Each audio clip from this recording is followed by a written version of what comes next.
Ladies and gentlemen, my name is Dr. Leon Hartwell. I'm a Sotro Fellow at LSE IDEAS. Welcome to another Russia-Ukraine dialogue. Today, we will focus on corporate responses to the war.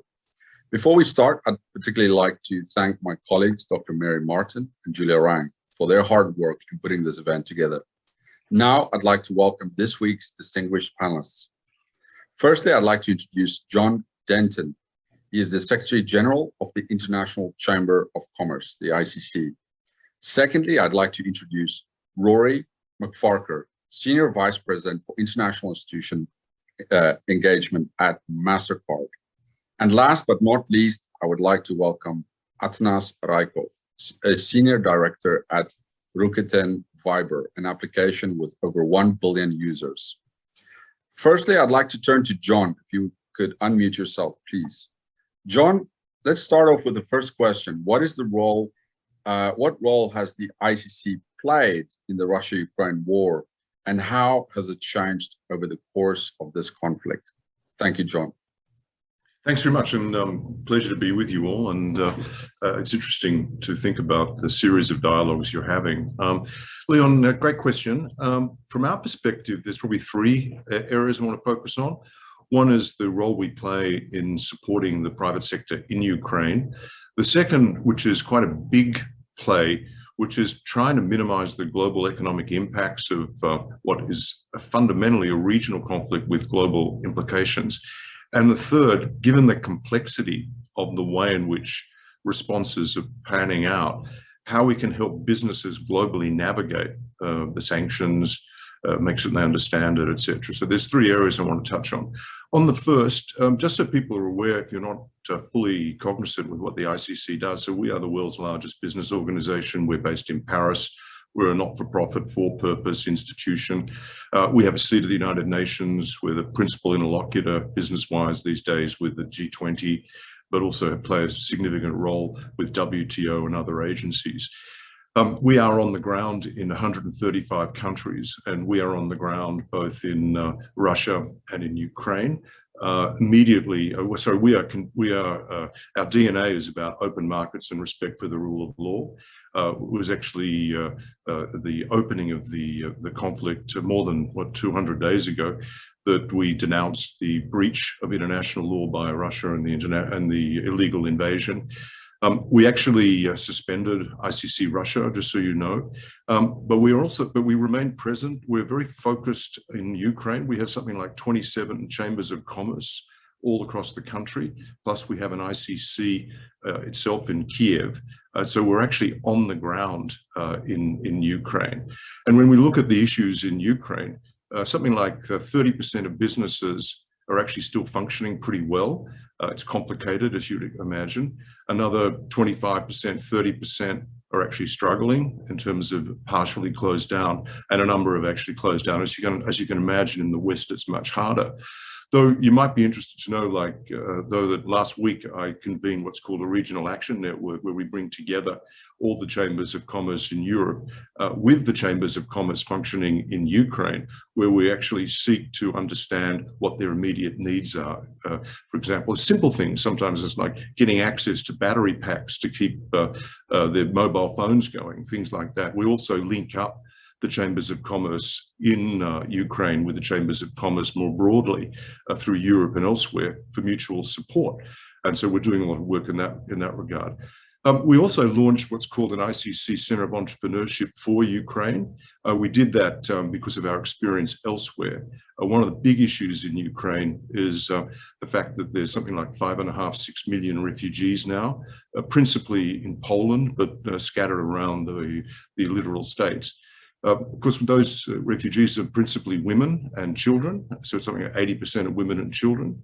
And there's quite a big issue in Ukraine about maintaining morale for people who are trying to maintain the businesses, because if they feel that their families are actually unable to care or be cared for appropriately, it actually saps a lot of the morale in terms of keeping business going and the economic front and the military front alive. So we've created a Center of Entrepreneurship where we're crowding in skills and capabilities, learnings that we've generated in ICC Center of Entrepreneurship in Beirut, some that we have in Istanbul, all focused on building skills and capabilities. So the women there are actually able to generate their own income and support themselves, because we're already seeing, and I'm sure this is part of the evolution of the crisis, some refugee fatigue occurring in Poland and places like that.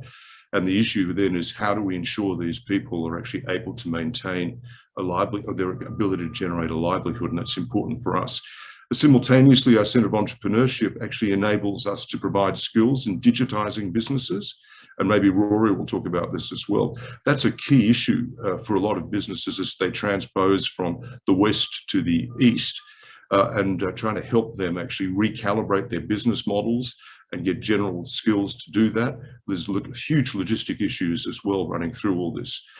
So from our point of view, it's a very practical engagement.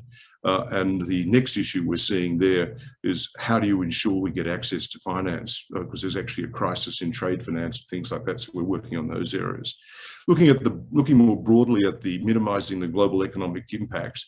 As I said in my opening comments, so this is a regional conflict with global impact and global effect.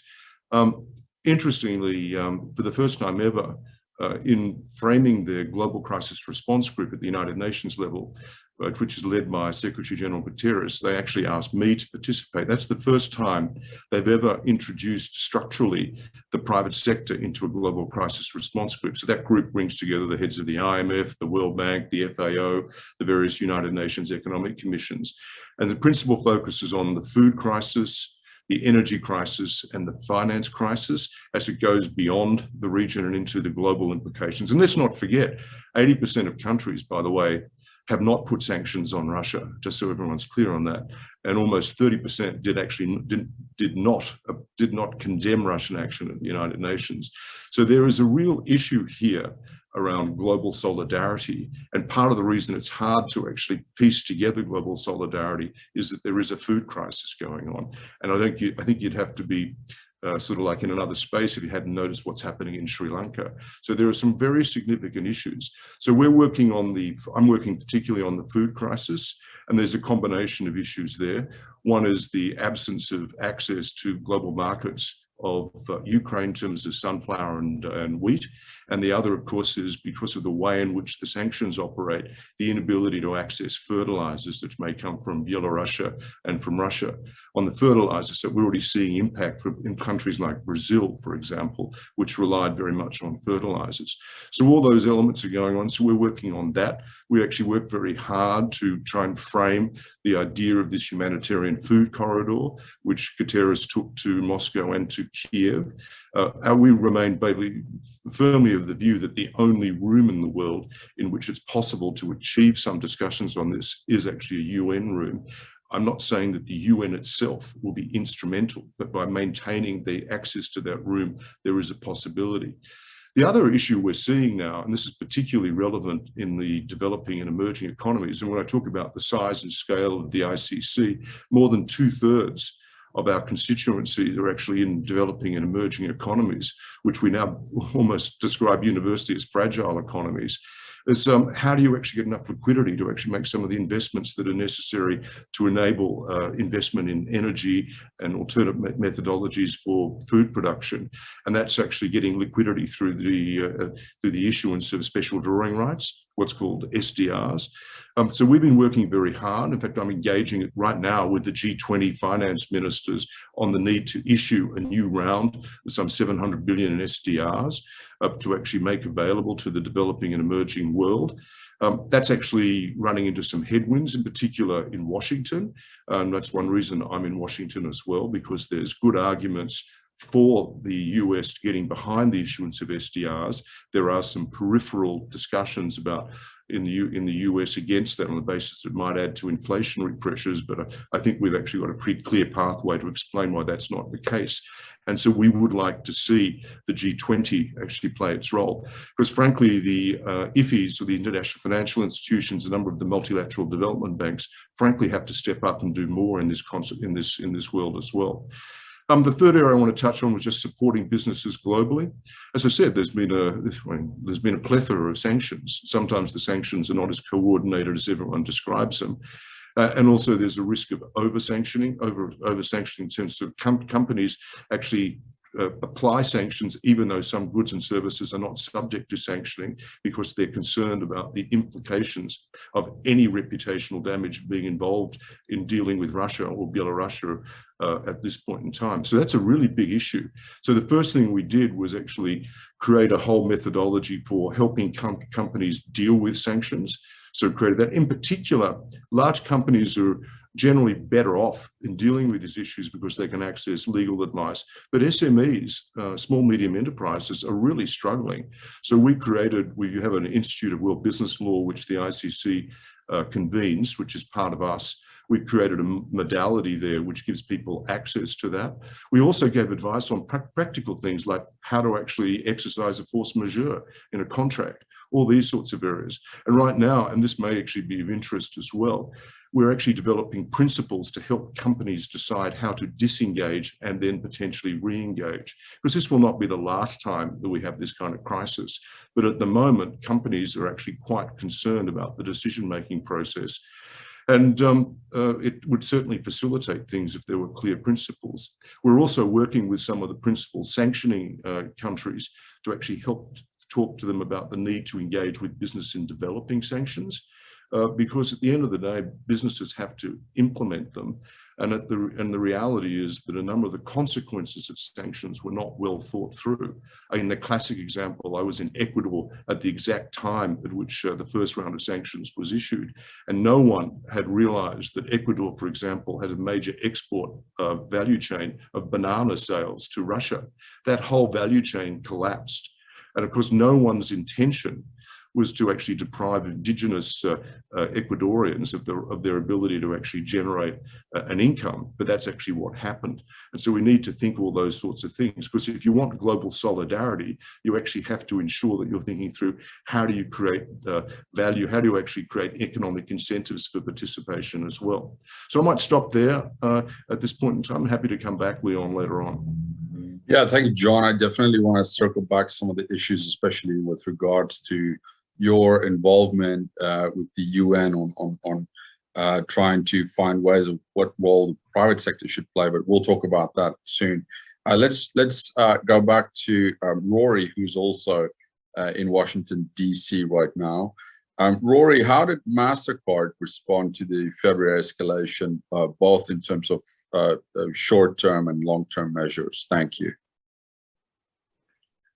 Thanks, Leon, and thanks for the invitation to participate in this event.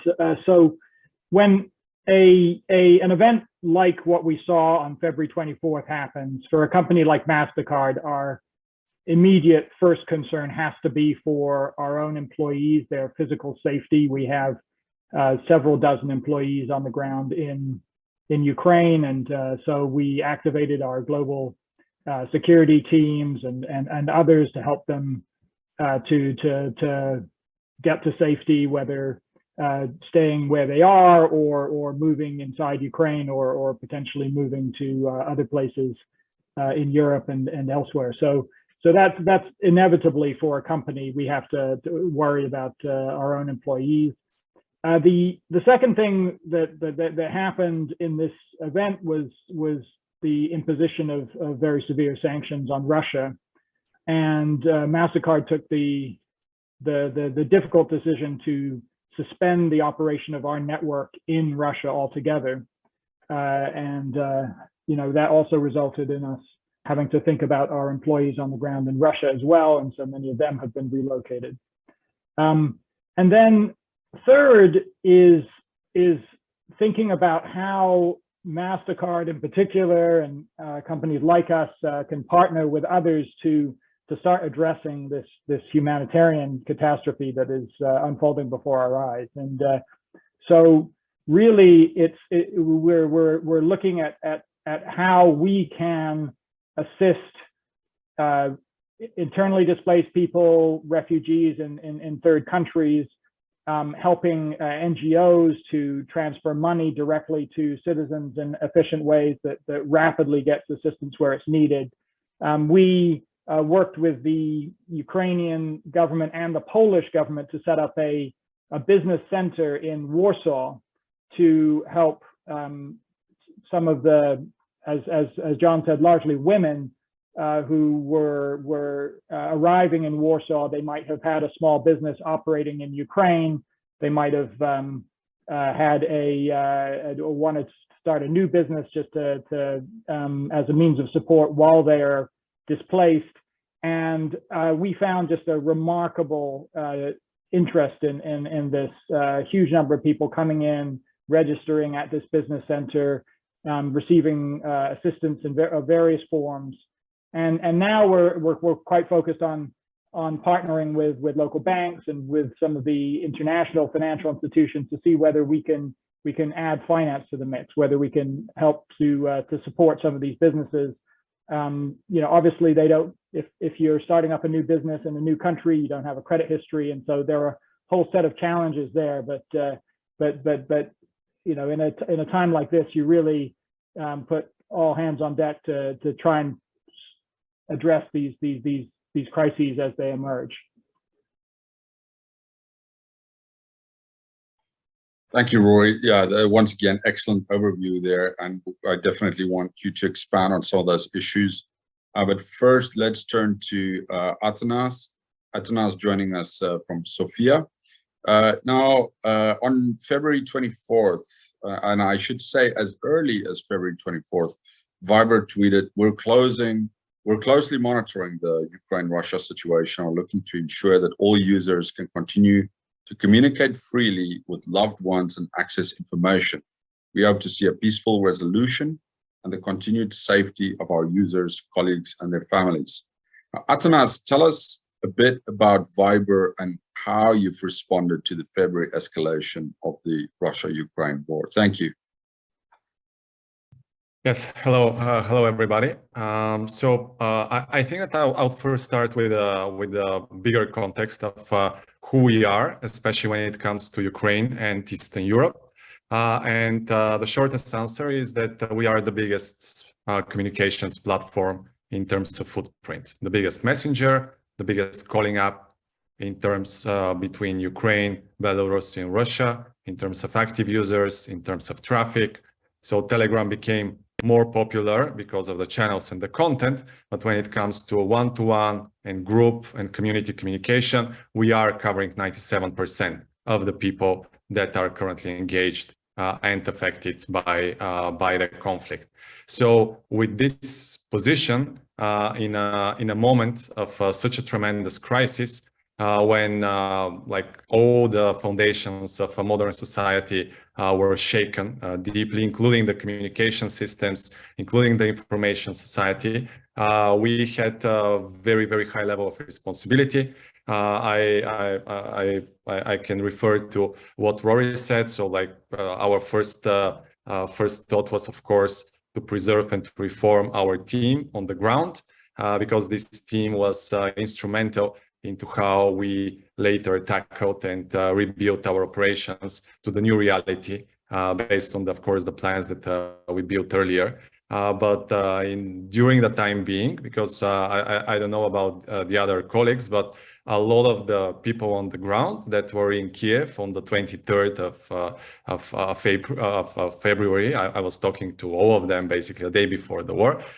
They were not believing that the next day the tanks will roll down their border, and not a lot of people were evacuating. So in this kind of moment, despite the incentives, despite our advice, despite the programs that we had set up, actually our whole team was demobilized, and we had to replace it with other people that had to take over for the initial situation. And in the early days, we were basically doing it through other teams that we have in Eastern Europe in order to establish several lines of support for Ukraine. So a direct line with the government of Ukraine. We established several new official channels for distributing information. One of them is actually by the Center for Countering Disinformation in Ukraine. This channel clocked 1 million active users basically overnight during the first, like when we started the campaign in one of the days in the first week. the parent company of Viber is called Rakuten of Japan, one of the biggest digital companies in Japan, and a very big partner of Mastercard in Japan. So I think that Rory knows Rakuten well. Actually, the founder and the CEO of Rakuten was one of the first individuals to donate a very significant amount of money directly to the bank of the Ukrainian government. It was 1 billion yen, which at the time was around $9 million. So he actually sent the money when everybody thought that well, Ukraine doesn't have a chance in this war. So it's much easier to do and to step in with support when the fog of war had evaporated. But basically, Hiroshi Mikitani stepped in the darkest days of the war, and he probably also influenced the general public. He's very active ever since. He was a keynote speaker at the Lugano conference for rebuilding Ukraine last week, and he brought a lot of Japanese investors and government officials to rally support from the Asian allies to the US and to EU for this support effort. So this is even the wider context that I can address from our side. And when it comes to the months since that, we have been in the operation of maintaining the quality of our services, also countering different kinds of activities that we are seeing from different sides about towards our infrastructure, towards our information security, towards different kinds of news and disinformation on our platform. And we are putting a lot of effort to make sure that the Ukrainian users, of whom more than 60% of them are reading news and accessing information and government services through Viber at this very moment, which is a growth of almost twice compared to the war, when the war started, which was which makes it a very crucial role, as I mentioned earlier. Another thing that I can borrow a parallel to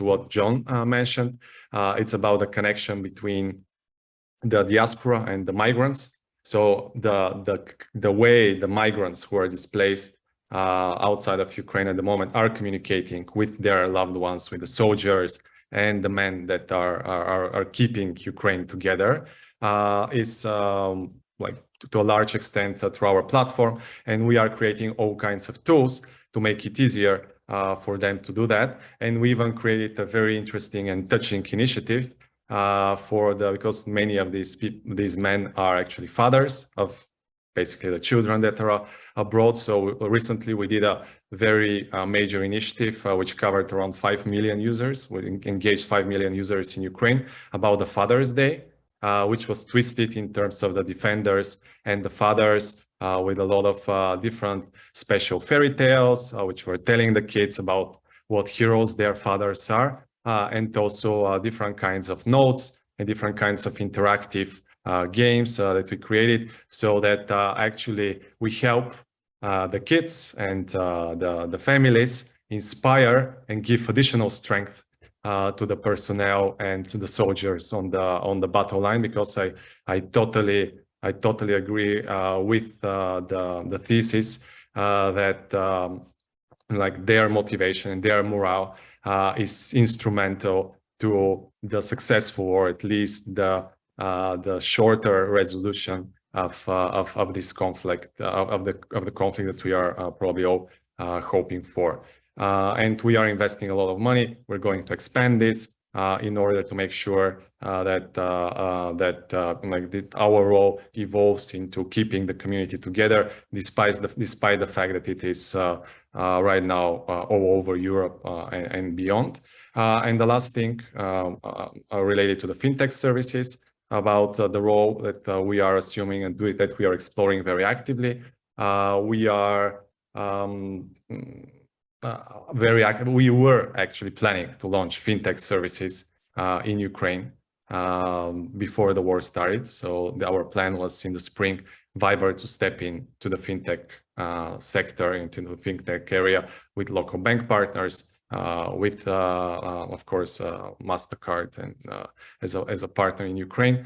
Actually, we had to postpone these plans, but now we are resuming the hard work into this because we want to exactly be part of the complex puzzle that Rory mentioned about simplifying the way money flows. Now a lot of money, even more money than before, will flow from outside of Ukraine towards Ukraine, through the families, through the diaspora, through the friends of the Ukrainian people, because they are gaining many friends and supporters. And we want to make it easy to do it within the chat, within the place where all the rest of the communication and the coordination is currently being conducted. Thank you very much, Atanas. It's a great overview also, and a stark reminder of the importance of the private sector also in the communication sphere in terms of this conflict. Let's go back to John again. John, you hinted that it's kind of unique that you have been invited now to the UN to be part of some of these discussions that came about as a result of this conflict. Why is the private sector so important, and both in terms of the initial responses to the February escalation, and then also more importantly for addressing the longer term implications of the war? Thank you, John. Thanks, Leon. Well, I mean, a point I made to SG Guterres is, think of a major global problem that can be solved without the private sector. Climate change can't be. Global mobility issues can't be. And this regional, now global conflict can't be. So bringing the private sector institutionally into multilateralism, rather than as having as I suppose, a secondary consideration is actually critical, even on humanitarian issues, if you think about it. I mean, what I found really interesting was having built the credibility of the ICC as this for-purpose organization, and the work we've done in places like Afghanistan, around the border leakages between Venezuela, Colombia, etc., with refugee movement, and what we've been doing in Africa, and establishing centers of entrepreneurship. What's really interesting for me is how developing and G77 countries see now the ICC as the voice of business, but actually as relevant rather than an enemy. And so what we found straight up was in grappling with the enormity of the humanitarian crisis that unfolded as well in Ukraine, the World Food Programme reached out for us to be the strategic partner, ICRC, the Red Cross, UNHCR, and on we go, because what they realize now is that it's not just looking at the private sector as a piggy bank, but actually as an integral part of developing durable humanitarian responses. Because part of the challenge here is rethinking how we actually provide the kind of humanitarian support at scale, not just in Ukraine, but at the same time, we're still dealing with Yemen. We're dealing, I mean, I've still got people in Afghanistan we're trying to support, but also the diaspora there. We still have people from Syria, and we can go on.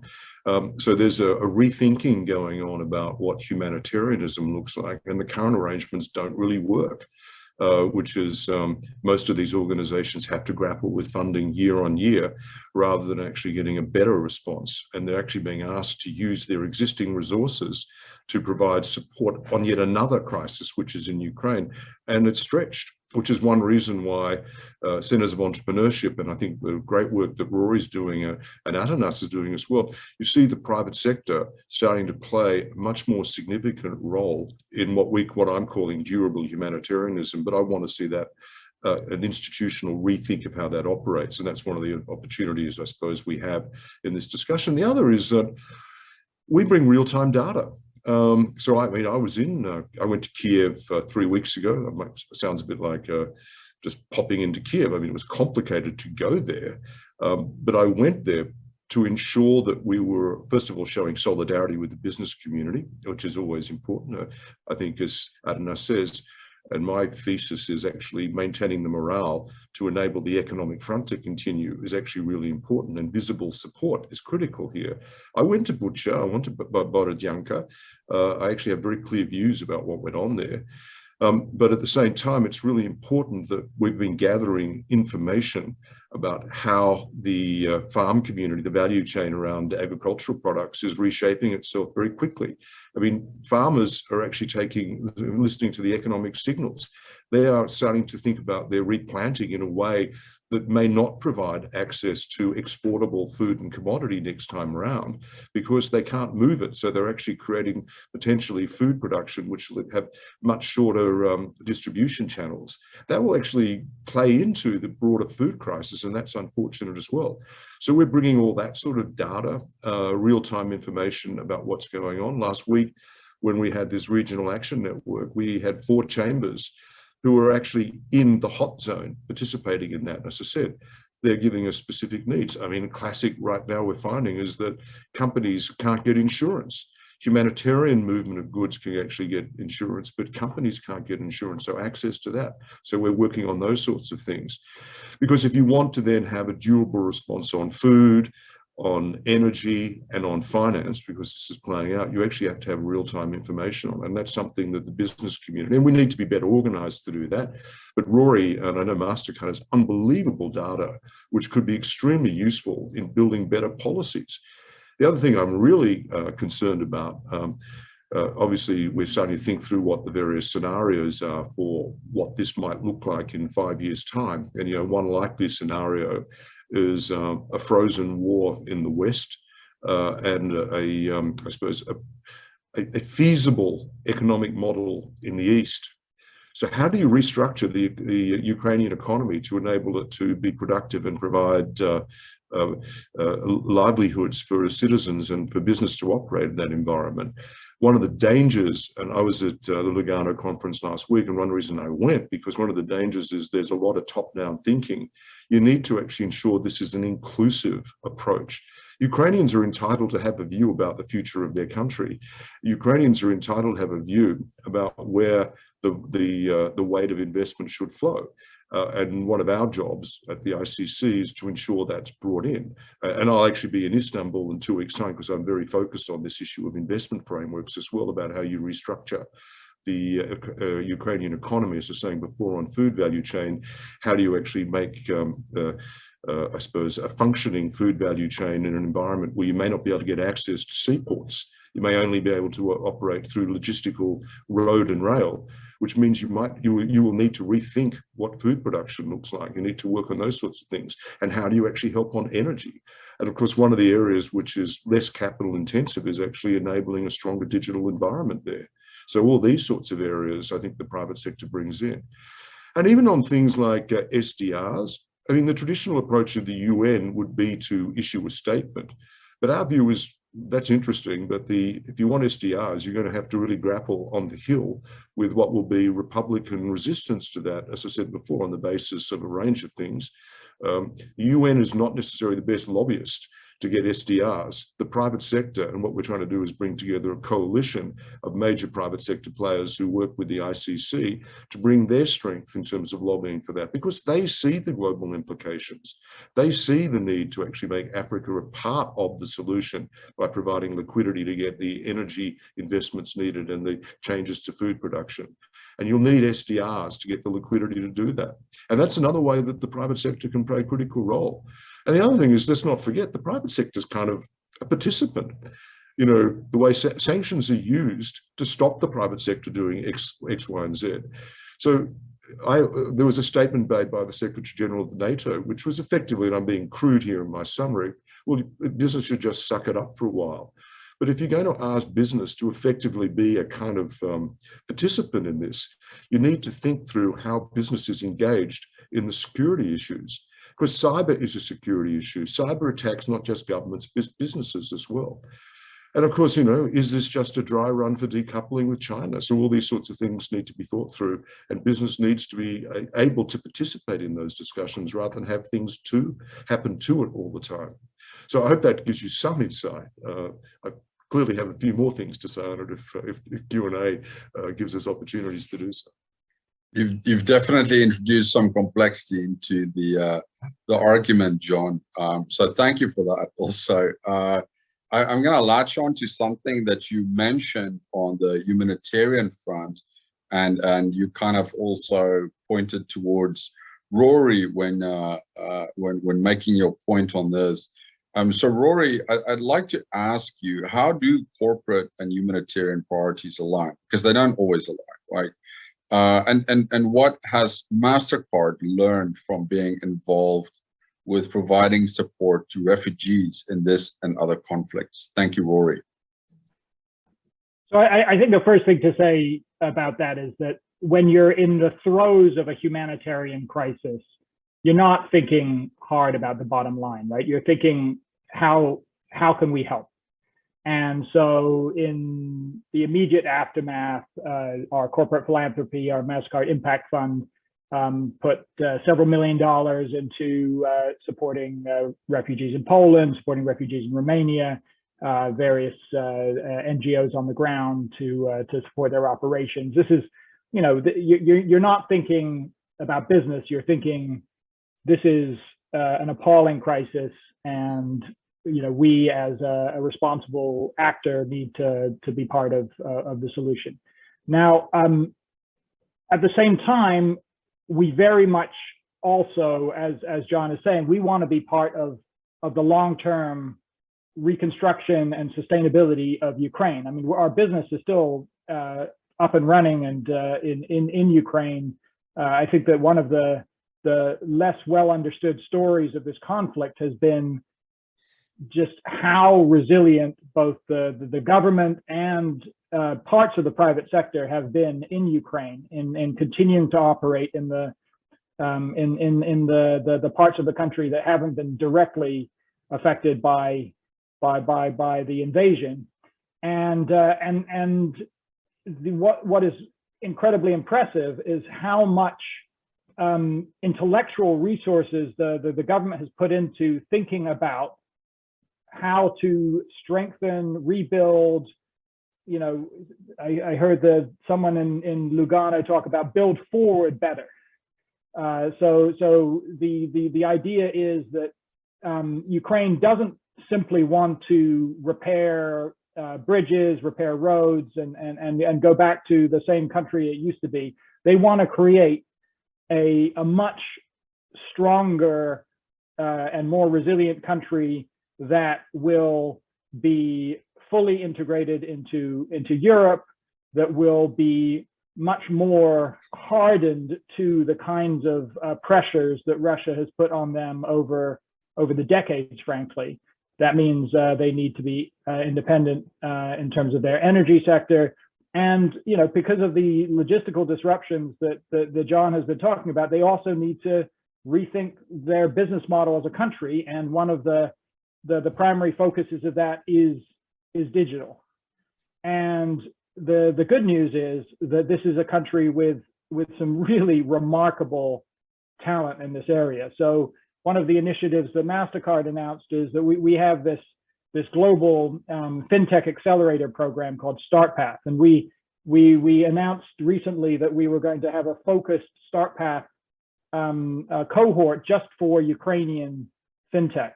And frankly, it's not going to be hard to find really, really high quality fintechs coming out of Ukraine, because there's just so much talent there.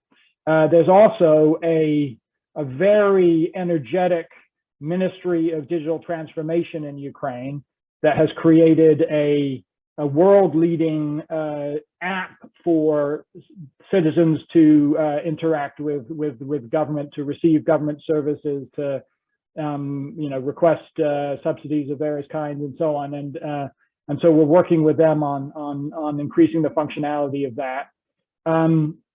And essentially, we were sat down by the minister in Switzerland, and he asked us and the other and Viber and the other tech companies in the room, what can we do? What can we offer to Ukraine to help this rebuilding process? And so I think there's going to be a lot of partnerships, a lot of hard thinking about how we can help with cybersecurity, how we can help to reinforce the financial system, to stimulate the startup economy, and to digitize sectors like agriculture, sectors like logistics, sectors like energy, all of these sectors of the economy that really haven't come nearly as far since Ukraine got its independence 30 years ago as one would have hoped. And so Ukraine really wants to rejoin Europe, to catch up with Poland, to catch up with its other neighbors through this private sector driven transformation. And, you know, companies like Mastercard, like Viber, you know, we're going to be standing with them in that process. Yeah, thank you. Rory, I mean, it's interesting how you describe it. This is not about rebuilding or reconstructing Ukraine, but really about transforming the country, because in a way there were also a number of missed opportunities, you know, after the collapse of the Soviet Union, then at the very least, you know, the Orange Revolution, Euromaidan, then when the war actually started in 2014, you know, so in the midst of this major crisis and the perception thereof, it seems like a variety of decisions that should have been made in the past are now being kind of pushed to the forefront. Thank you also for your involvement with that. Now, while we're talking about digital issues, I'm going to turn to you also, Atanas, and ask you something related to that, because shortly after the February escalation, Viber announced that you took strong steps to combat disinformation and that you're actively promoting sources of truth on your platform. Can you tell us about some of those measures and what steps you've taken to combat disinformation? Thank you. Yes, sure. So like as I touched base briefly at the beginning of the conversation, the disinformation and the news topic became suddenly huge for the people on the ground. So like within the first month, probably the amount of information and news consumption by the people in Ukraine and the migrants increased around 10 to 15 times. So like all of the channels increased tremendously. We were very well positioned in this respect because we already had quite a few very, very prominent partners that on our platform that we launched recently. But what happened was beyond anybody's expectation.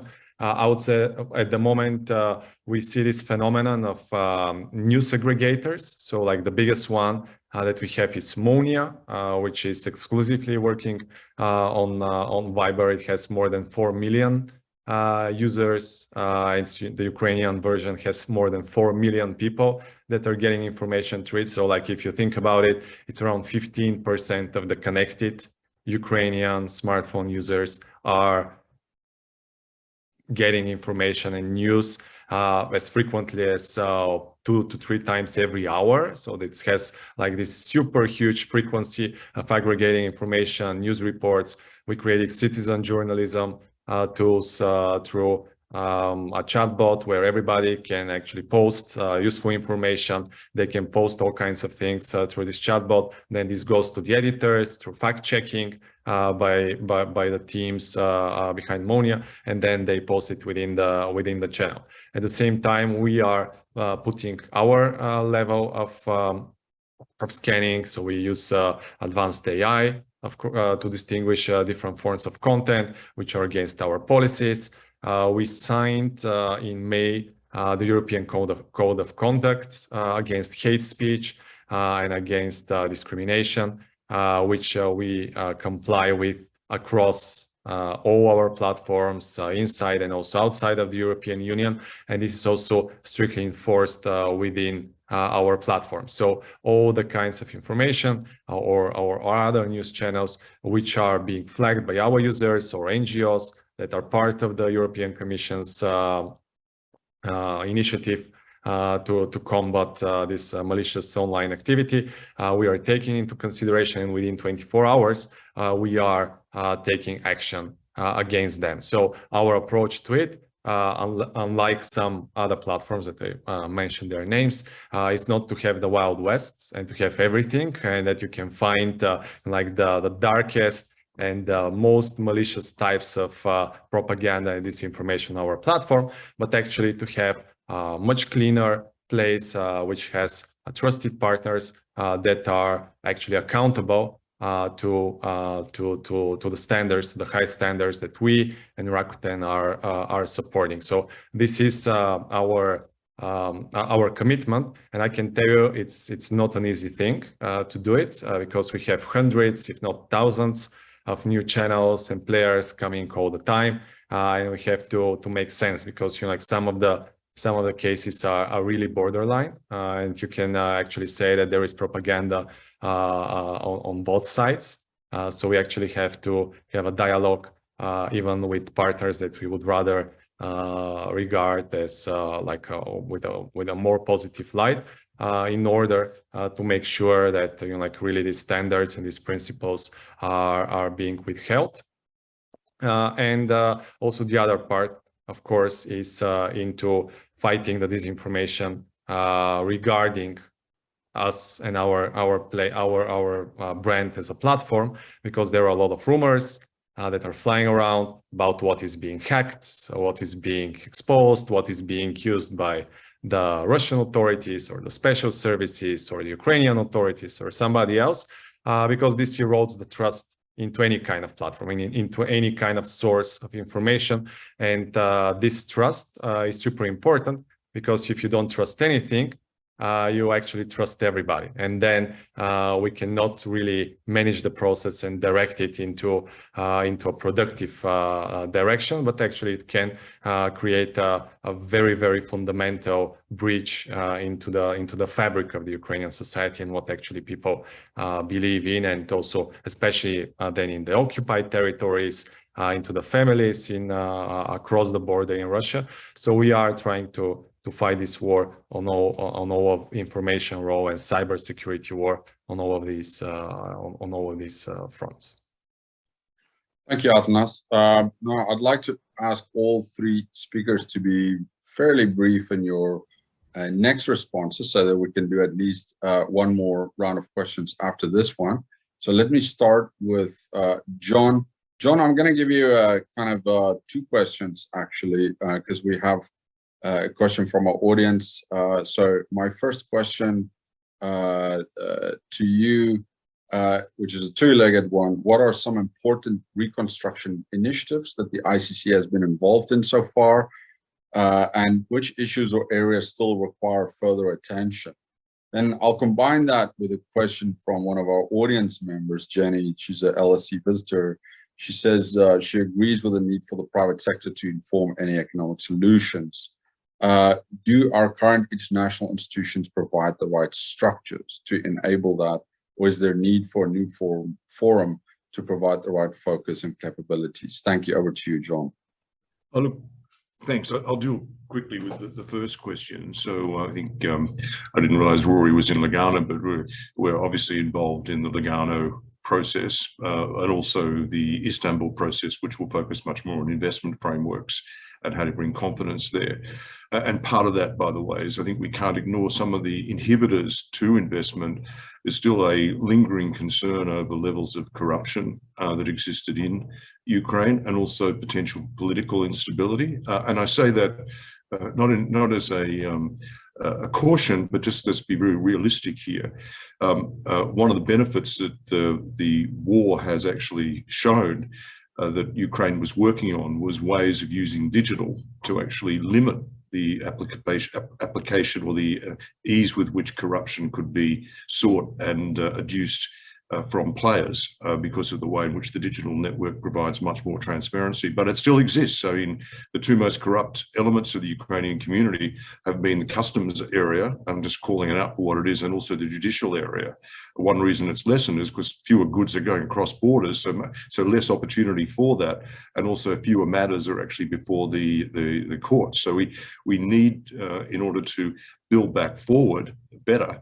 We actually need to ensure these issues are grappled with, and it's pleasing to see the level of commitment at peak levels. I met with the economic advisor to Zelensky, and I met with the national security advisor. These are serious issues that they want ventilated. They need to have talked about, because we actually want to show that they're actually working on this.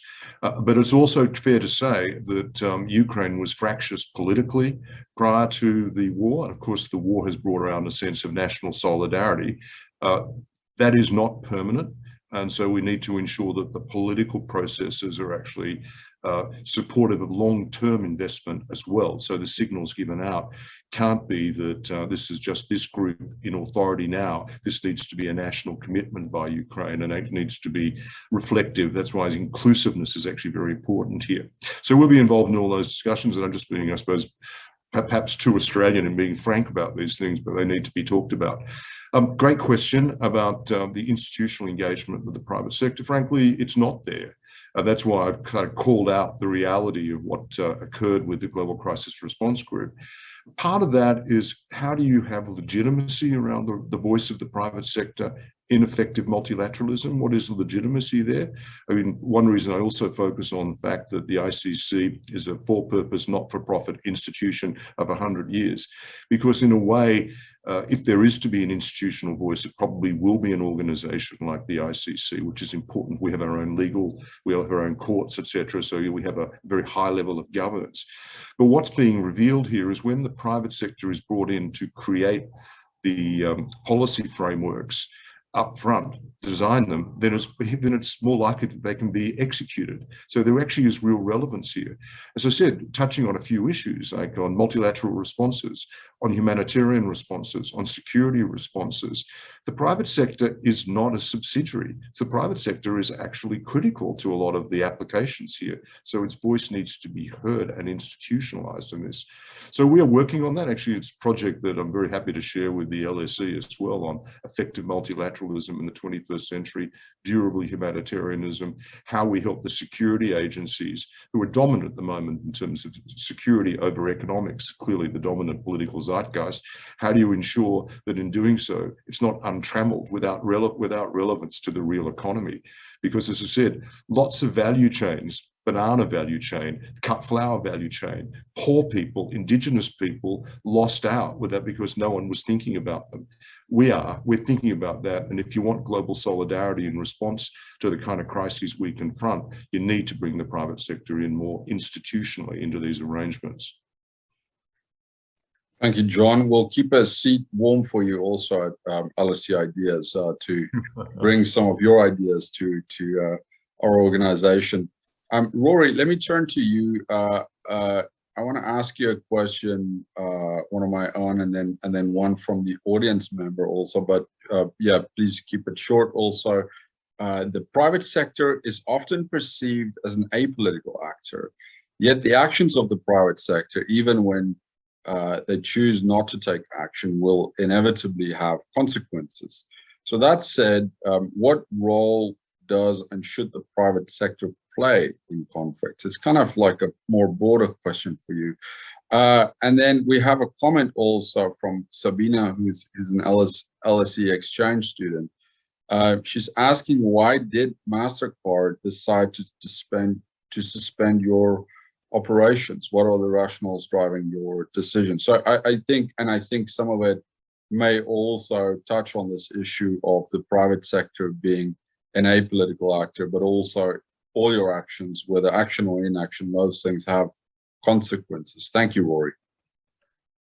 I mean, both very good questions. And I mean, I guess the way I would respond is that we as a company, and I think this is probably broadly true of most of our peers, we are apolitical indeed, but that's not to say that we don't have values.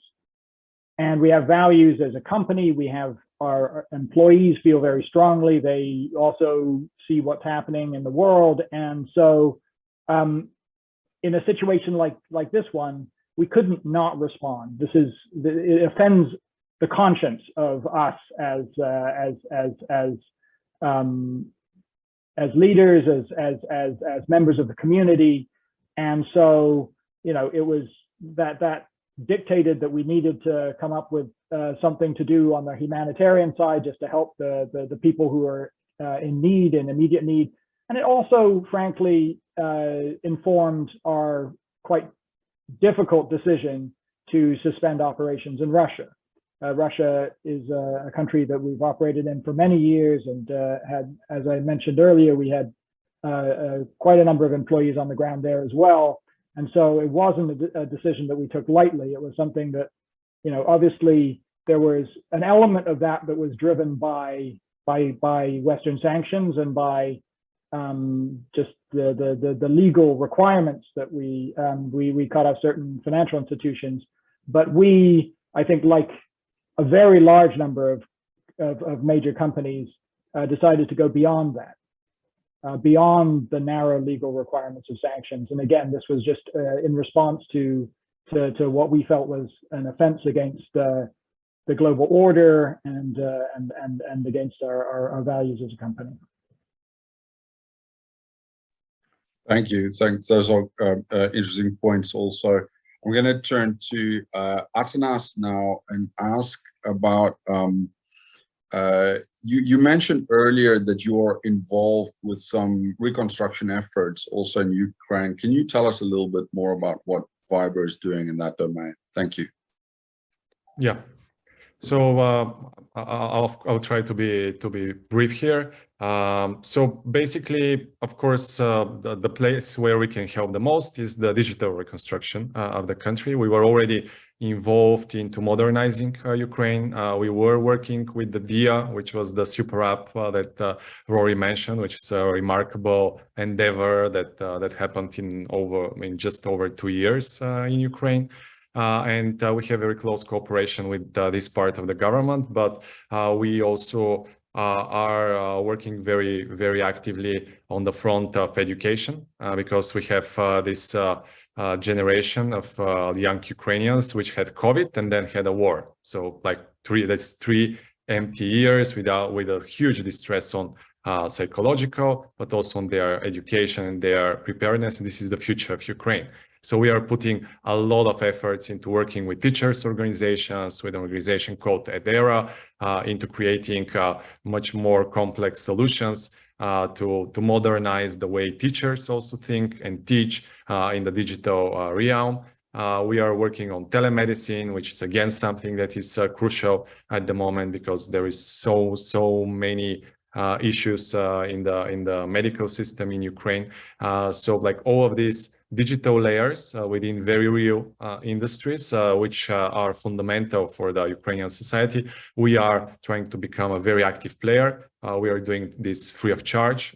We are not charging the government for any part of our technology or for any piece or hour of the thousands of hours that our teams are currently investing into building it. We are rallying partners from the rest of the private sector that can where we can collaborate on in order to make sure to echo what the other speakers mentioned, that to rebuild Ukraine in a much better way, or in the, let's say, the right way, to what was the approach before, which was a little bit of back and forth in some of these areas. But right now there is this huge positive momentum and a huge opportunity, or almost a blank sheet in some of these areas, which we can fill with a tremendous amount of substance if we do it right and purposefully.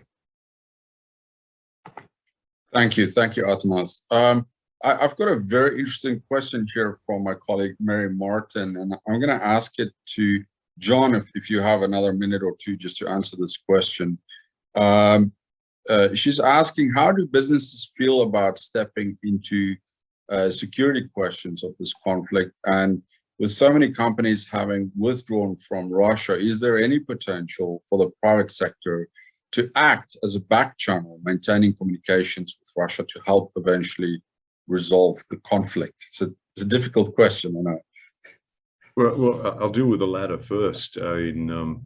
If you think about an historical analogies, the last time a major sanctions regime was applied to a country, which was a durable sanction, it was a relatively significant country, was South Africa. if you think about the apartheid issue. Of course, one of the challenges there was that the sanctions did not actually have the immediate or even midterm effect that was expected. The ultimate resolution there was driven by the private sector, which actually encouraged the government to engage in the discussions with the African National Congress, but it took a long time to get there. I say that because there is, I suppose, a level of experimentation here with Russia, and I understand fully the overriding strategic aim here, which is to deprive Russia of access to the global economy for at least a generation. So these things will go on for a long time. What will that look like? No one knows. What will be the role of interlocutors that may ultimately play? There is no point at this point in time in engaging in that discussion, to be frank, because the politics is black and white. You're either with Ukraine or you're supporting the execution of citizens in Bucha, just the way it is. But the reality is, as these sanctions continue, what will this start to look like? What will Russia start to look like? And if there is ultimately an appetite to re-engage, what will the hall be in which that discussion take place? I said the UN is one hall, but who will encourage people into that hole? It may well be the private sector, just going on the historical analogy of what happened in South Africa. But that's, I think that's for down the track, Mary, but it's something we need to constantly monitor. On the issue of stepping into national security issues, frankly, I think people are very uncomfortable about it because, for a start, business is not welcome by the security agencies. I think we're very clear about that. As I called out before, and again, it was slightly reduced to too simplistic language. Basically, business has got to suck it up. But you see that in Australia as well with the conflict with China, that business should just suborn its interests. Presuming that its interests are not the same as the broader interests of the nation. Of course, having a strong economy enables us to actually have an effective security arrangements and effective ability to respond as well. And business is increasingly being asked to participate in national security outcomes through cyber, through other areas, through application of sanctions. So it's a muscle that needs to be developed, and I think there needs to be a different way of thinking about this applied at the national security level, and you're seeing that start. But we also need to be able to talk in the terms which actually can be listened to as well. So that's a skill I think that needs to be learned, and that's something we're thinking about at the moment. So we've reached out, and there's an interest at NATO to actually starting to include the private sector, not as a participant, but actually in a slightly enhanced role. And that's just something that we need to work on. Thank you, John. I know we've gone over time a little bit, so if any of the panelists have to drop off, please feel free just to do so. That's okay. If you can stay on for another 5 minutes, I do have 1 or 2 more questions. But John, thank you for that analogy with regards to South Africa. Also, I think you make a really good point in terms of ultimately it was also the private sector that played a very important role in facilitating the transition from apartheid to democracy in no small way, I would argue. Rory, if you have another minute, I do have a question for you also. Would you like to elaborate a little bit about the role of Mastercard and other private companies that you know of, that you're playing in terms of reconstruction efforts of the Ukrainian economy? I know you've touched on some of those issues, but you're welcome to elaborate. So I think it's early days. And so the government is still working on its plans.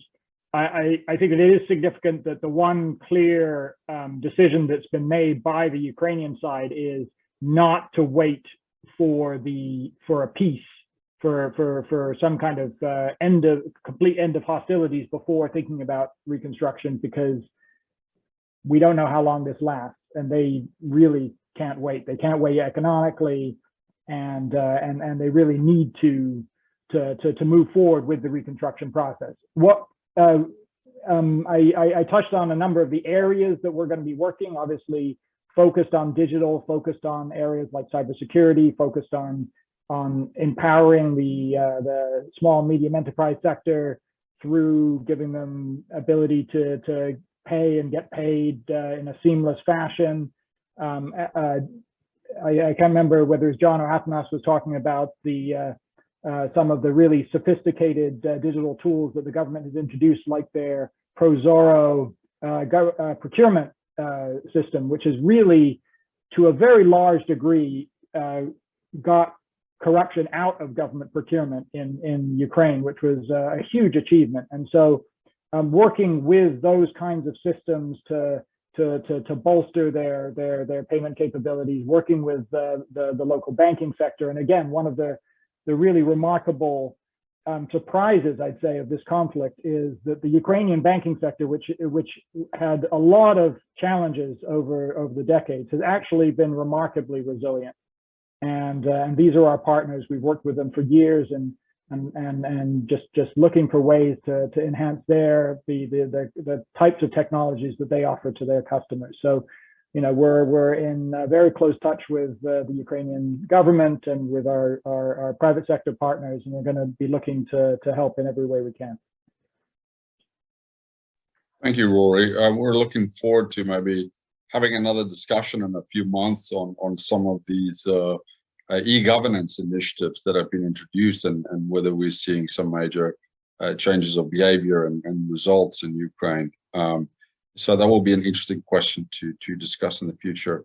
Atanas, to close off the session for us, I noticed that early on, you know, at the end of February, Viber released a statement with regards to information sharing, and you said that you want to be clear that Viber is not sharing and will never share information with any government about their citizens' lawful and free speech activities. Can you provide us context of this statement and why Viber felt the urgent need to stress the importance of privacy of its users at that particular moment? Oh, you're still muted.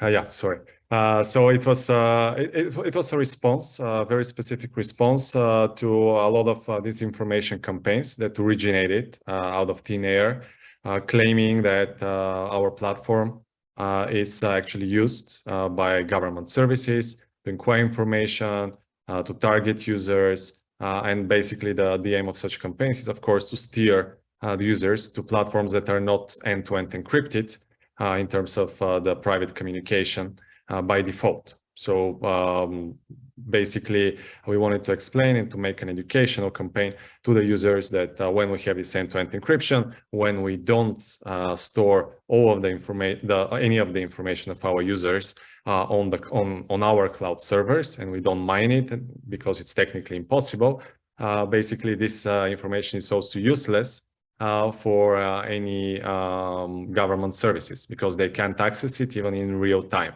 This is very crucial when it comes to building personal communication and trust that I mentioned earlier, but it is also, this level of security is also very crucial into building business services in the future around payments, around government identification. So like this commitment to privacy and security is a very foundational part of the ecosystem that we want to build and that we are defending fiercely on a technical front, but also on the PR and communication front, because nowadays you hear all kinds of stories in any conceivable area, including flat earthers. So like I would say that the flat earthers in our industry are the ones that believe that end-to-end encryption doesn't exist and that anything can be accessed. So like we really wanted to make sure that we quell this emerging fire earlier rather than later. Thank you, Atanas. You'll be very happy to hear I am not a flat earther, but I do know the symbol for it. Yeah, well, on that note, I'd like to thank all three of our panelists, John, Rory, Atanas, for your very insightful contributions. Thank you also for the good work that you're doing, you know, to ease the burden for millions of people who are affected by this conflict, both in Ukraine, but also more broadly in the region. And as you've also pointed out, this conflict as we've said over and over again, has global impacts. So thank you for thinking also about these strategic issues, and we're looking forward to hearing more from the three of you in the future. I'd also like to thank my colleagues David Sutton and Melania Perzonka for your hard work behind the scenes, and of course, thank you to our audience for tuning in. Goodbye.